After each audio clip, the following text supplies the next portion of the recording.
Demorou um pouco para ele chegar lá da China, mas finalmente é a hora da nossa análise do OnePlus 5, ou OnePlus 5, dependendo do lado da rua que você mora. Ele chegou com um preço um pouquinho mais caro do que da geração passada, mas continua tendo especificações bem legais e um valor que bota a concorrência para correr. O desempenho dele é um dos mais rápidos que eu testei até agora, e as câmeras conseguem fazer umas fotos bem legais. Mas isso não é tudo que essa fera de aparelho tem de bom não. Vem comigo que eu vou explicar direitinho. Para poder falar do desempenho excelente do OnePlus 5, eu vou começar pelo hardware. O processador é o Snapdragon 835, que é o mesmo que está aparecendo aí nos principais tops de linha atuais.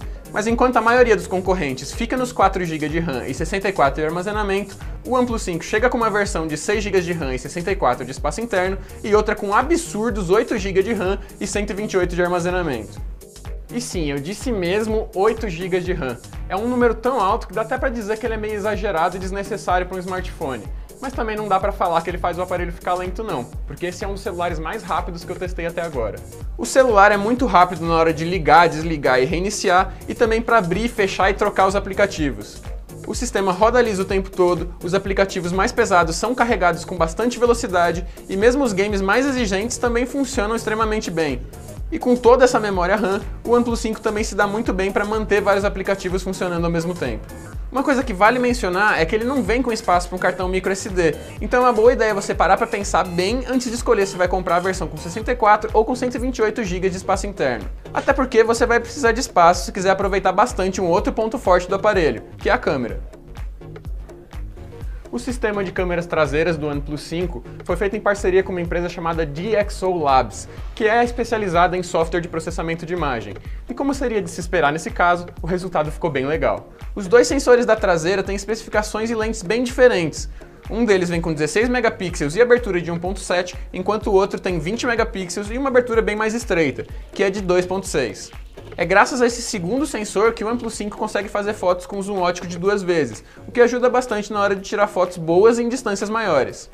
O resultado é que as imagens diurnas ficam realmente excelentes. Elas são claras e nítidas, têm um ótimo nível de detalhes e as cores são bem ricas. E o foco automático também é bem rápido. As fotos ficam muito boas tanto durante o dia quanto à noite, mas ficam com um pouco de ruído em ambientes à meia luz e podem sofrer um pouco com lens flare nas fotos tiradas com a câmera voltada para a direção em que o sol estiver. Uma coisa legal é que o software vem com um modo específico para facilitar as fotos com fundo desfocado. É só deslizar o dedo da direita para a esquerda no modo automático e segurar o celular no lugar para conseguir ver a magia acontecendo. Quando você bate a foto, ele salva tanto a versão com fundo desfocado quanto uma com tudo focado normalmente. As fotos com esse efeito ficam com algumas partes bem destacadas e o resultado é muito bonito, mas de vez em quando dá para perceber que o efeito de desfoque fica um pouco exagerado nas bordas dos objetos mais próximos. Aí quando isso acontece, as fotos podem acabar passando uma sensação meio fake, então é melhor você tirar várias imagens seguidas para poder escolher a melhor delas depois. Quem quiser ter um pouco mais de controle sobre os sensores duplos e sobre outros elementos das câmeras, pode usar aí o modo Pro, que é o nome que a OnePlus deu para a modalidade manual. Falando agora das selfies, a câmera frontal tem 16 megapixels e uma abertura de 2.0, então você vai conseguir fazer ótimas fotos durante o dia e algumas até razoáveis durante a noite. O OnePlus 5 não tem um flash LED frontal, mas a tela pode agir como flash se o ambiente realmente estiver muito escuro. O resultado nesse caso fica bem legal também.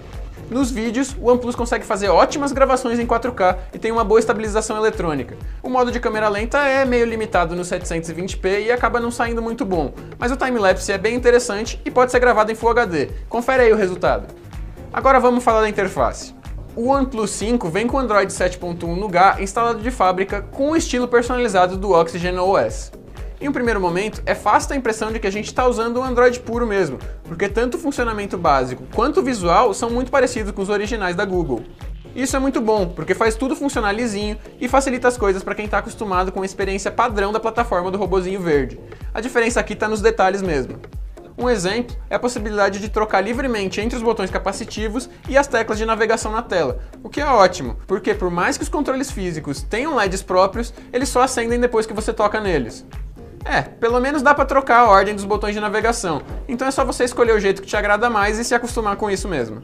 Além disso, o software tem um monte de funções legais que não são obrigatórias, mas estão lá se você quiser usar. Por exemplo, tem um modo de leitura que foi feito para não cansar a sua visão e um modo para games que desativa notificações e botões físicos na hora de jogar. Enfim, dá para você dizer que a OnePlus pegou o melhor do software puro do Android e misturou com as funções mais legais dos rivais modificados, tudo num sistema que funciona muito bem. Ah, e eu sei que teve gente que reclamou que a interface do Oxygen OS tinha uns movimentos meio gelatinosos de vez em quando, mas o OnePlus deve ter corrigido isso em alguma atualização, porque comigo não rolou nenhuma vez. Indo agora para a tela, a gente não teve nenhuma surpresa por aqui. O display é AMOLED, tem 5,5 polegadas e resolução Full HD. As imagens saem com ótimo nível de detalhe e as cores são bem vivas, mas sem exagero de saturação.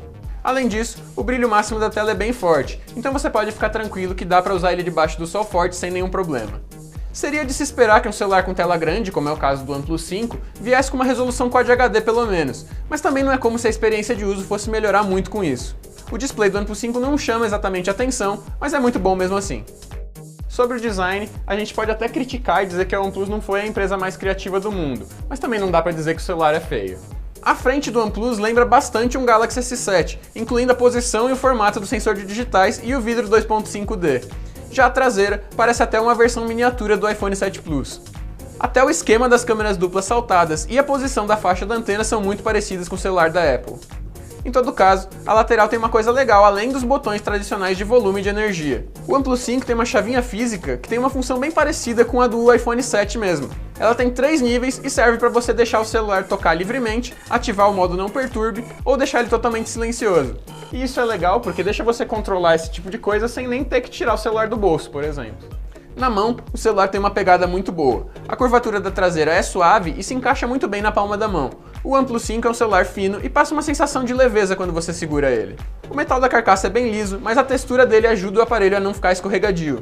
E mesmo quando você acaba deixando ele cair, coisa que eu faço bastante, o celular mostra que é bem resistente e consegue sobreviver sem danos visíveis na tela e sem amassados na carcaça. No meu caso, só acabou saindo um pouco de tinta na parte de cima.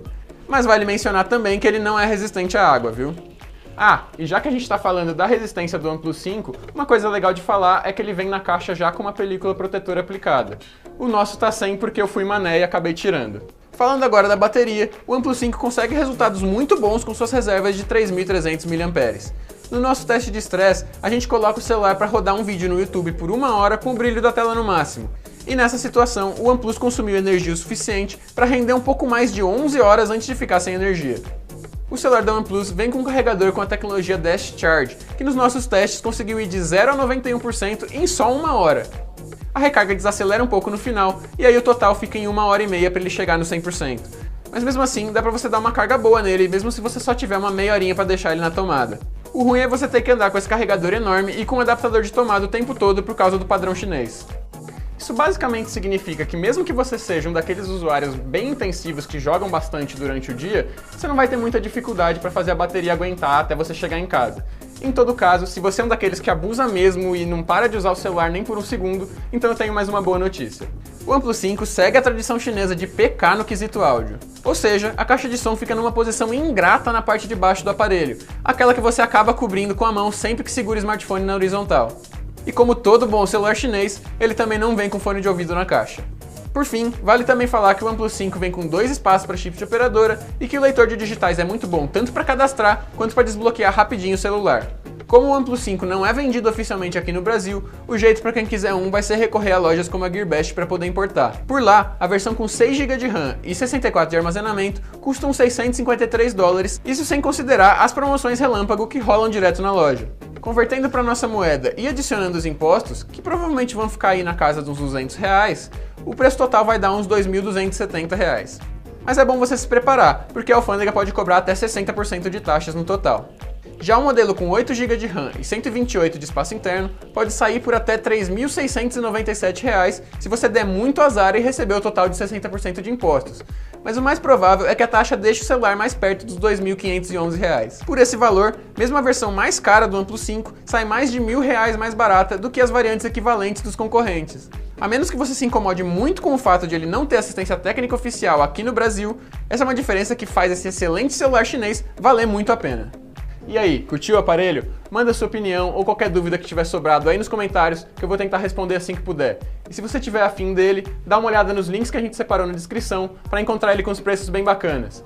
Deixa o seu like no vídeo se você curtiu, aproveita para se inscrever no canal para ficar sempre por dentro das novidades do mundo da tecnologia e clica no sininho se você quiser receber uma notificação primeiro que todo mundo. Eu fico por aqui e até a próxima!